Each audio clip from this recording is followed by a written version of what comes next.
Good morning. Happy Friday. It is May 8th, 2020. In case you forgot what year it was, I guess. So this morning I want to kind of make it short and sweet with what we've been talking about this week, which is dealing with loss and with pain. I don't know how many watching are optimists. I'm not one of them. If you happen to be a person who can find kind of a silver lining to, every cloud and, you kind of seem to lock in on whatever shred of positivity can be found in any situation, I envy those people. I envy them because I'm not necessarily one of them.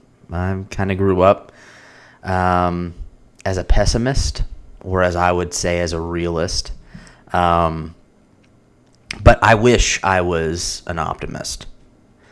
Sometimes, I can be more positive, and I try to bring that positivity to other people, but a lot of times I get caught up and, I kind of let it affect me and things like that.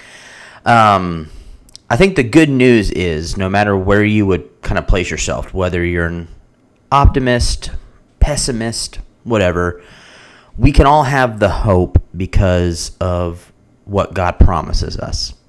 And I'm not talking about just forcing ourselves to try and smile through, and try to be happy about something that we're going through.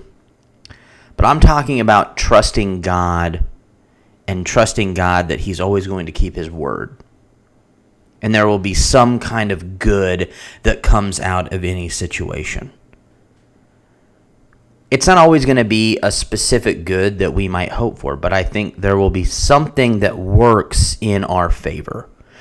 The trick for us is in the middle of a situation, whether when it's difficult, is trying to see it when we can't see the end of our trial. A lot of times we don't see the good that God did on our behalf until we're looking back on a loss with the perspective of time on our side. When we've had enough time kind of go by, we can see, God actually did this and this. I just didn't see it at that moment. So as we kind of wrap up this week, kind of dealing with loss, I want to give you 2 challenges to work on as you kind of wrestle through pain and wrestle through disappointment. First, I want you to keep looking for the good in the middle of pain, in the middle of a difficult situation.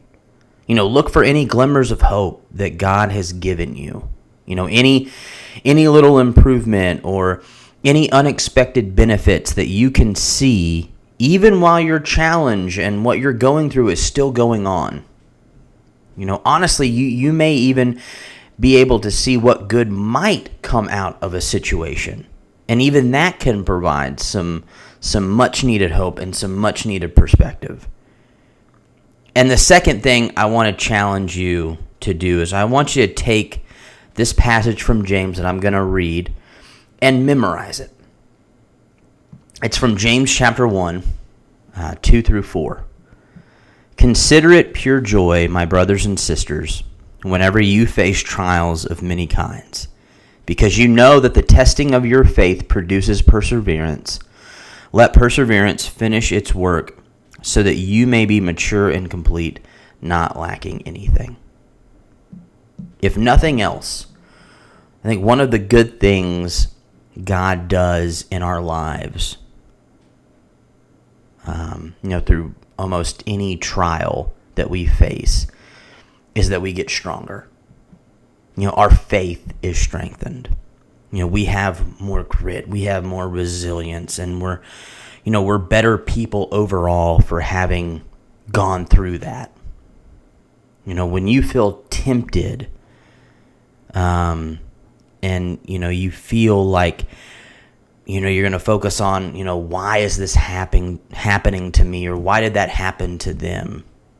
Remind yourself of this scripture of James 1, 2 through 4, and the fact that God is making you stronger every moment of your struggle, every moment that you're going through something, and that your loss is not the end. It's just a chapter in a long story that God is writing in your life.